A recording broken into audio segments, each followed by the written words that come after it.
Now, I think it's pretty much universally known at this point in time among the general public that the Daily Wire's version of Snow White, called Snow White and the Evil Queen, starring Bret Cooper, is going to be vastly superior than Disney's take on their version of Snow White, starring Rachel Zegler, which really has a ton of nonsense agendas thrown in there, the lack of source material from the original animated film, of course, back from 1937, and we know that Ben and Jeremy, founders of the Daily Wire, are really doing everything in their power to go against Disney. Now, we talked about this investigation that has been going on for a short amount of time between Disney and the Daily Wire by acquiring exactly what elements or aspects of Disney's source material is in the Daily Wire's take, whether or not. This is Mike Zero. Subscribe if you're new and like this video to see future updates. I'm also on Twitter at Mike01. I thank you also very much for the great and kind support. Now, one thing about the Daily Wire that I really do find to be quite legendary, and this is something, by the way, that Disney had a very big problem with, was the fact that they dropped the teaser of Snow White and the Evil Queen on the 100th anniversary of Disney on October 16th. I don't know if you guys knew that, but that was a full, deliberate marketing strategy and a way to kind of show Disney exactly what they are about to do with this film against theirs. Now, there's a lot of things going on behind closed doors that recently really went south, to say things quite frankly here. We know that there's a lot of things happening between the Disney heads and how they are in a phase of panic and damage control ever since the Daily Wire dropped their version of Snow White, which, like I said before, appears to be for the fans of both, of course, the Snow White character and the source material, and those that are against woke nonsense. Now, this non-woke version of Snow White is going to absolutely be better than Disney's take. Now, however, this is where things go, of course, south. Now, specifically, with Disney currently in a phase of panic after the Daily Wire dropped their trailer for the non-woke version of Snow White starring Bret Cooper, one major development has to do with Disney's investigation into the story. Initially, Disney was investigating the Daily Wire with their legal team to determine and confirm if specific elements of their version of the story were absent or present in the Daily Wire's take on their film. What many should know is that Disney only owns their version of the story, not the original Brothers Grimm tale itself, which is actually in public domain. The investigation that took a total of 2 days between Disney and the Daily Wire reportedly went down in a spiral, where Disney was proven to be completely wrong in their actions for digging into the Daily Wire's film to learn about whether or not elements and aspects of the Disney tale was used or not. As it turns out, the Daily Wire is completely in the right, as Ben Shapiro and Jeremy took every action they needed to divert from using any of Disney's source material, period, the end. Though Disney was recently proven wrong by the Daily Wire in their unnecessary investigation. Disney, however, is surprisingly requesting and trying to reason with the Daily Wire to not release their full-length trailer around the same time during the holiday season as they plan to drop theirs during that time.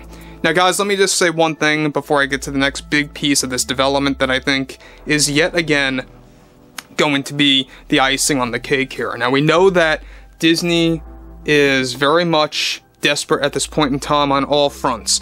They got the Daily Wire going against them, they've got South Park and Comedy Central going against them, and they got, who would have also thought about this, they also have some of the people that were actually all for the woke nonsense of Disney beginning to turn on themselves as well. That's where you know you are hitting rock bottom, and that's where you know and why the stock over at Disney has hit a decade low, and it doesn't look like it's going to improve for the next couple of months, let alone the next 6 months. So again, this is something that Ben Shapiro and Jeremy, the founders of the Daily Wire, are deliberately doing. Like I mentioned before, they want to create a marketing strategy that is going to basically go hand in hand with Disney's around the same exact time. It's going to work in conjunction with that. And that's to kind of create a real pattern to see, you know, or a real, I guess you could say, side-by-side comparison, right? Simultaneously, to see how fans think about each side. Now, we know that obviously people are going to prefer the Daily Wires over Disney's, but this is where matters get even worse. Let's dive into this further.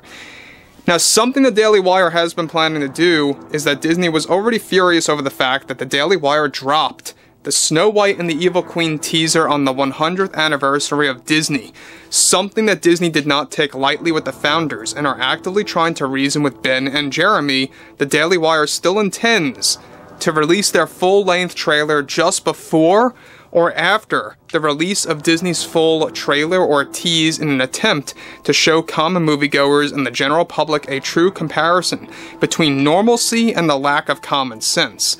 At this point, legally, Disney cannot do anything, as the investigation failed on their end, leaving Disney furious and embarrassed without being able to reason with Ben and Jeremy about their marketing strategy for Snow White and the Evil Queen. Even their release date for 2024 is deliberate to rival against Disney's version of the film. Bret Cooper is also expected to work endlessly with the Daily Wire in their marketing plan and strategy to overshine Disney. Now, here's the brilliant part about all of this that I think not a lot of fans are thinking about right now, is the fact that they want to not only work hand in hand with Disney's marketing, but they also want to have Bret Cooper putting out all of these statements, all of these interviews, right around the same time that Rachel Zegler plans to do hers.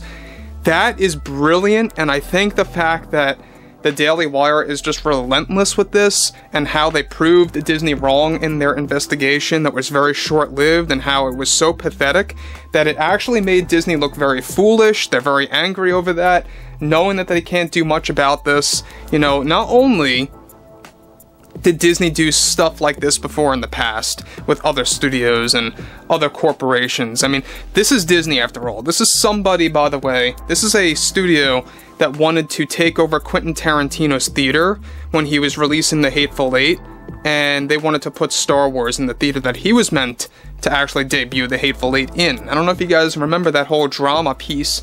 Love him or hate him, Howard Stern gave Quentin Tarantino a voice to call out Disney. Go ahead and look it up. It's a fine piece.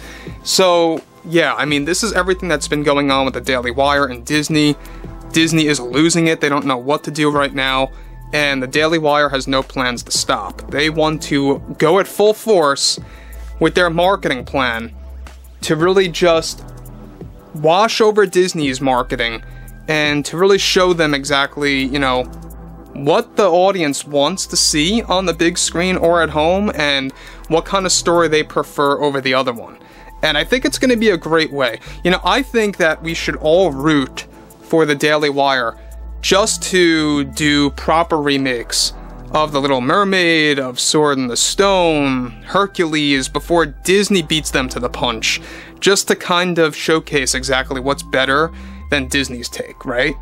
So overall, I would really love to hear what you all have to say about this below in the comments, and if you guys did enjoy the content for today, make sure to drop a thumbs up on this video to support the channel, and I will catch you guys next time.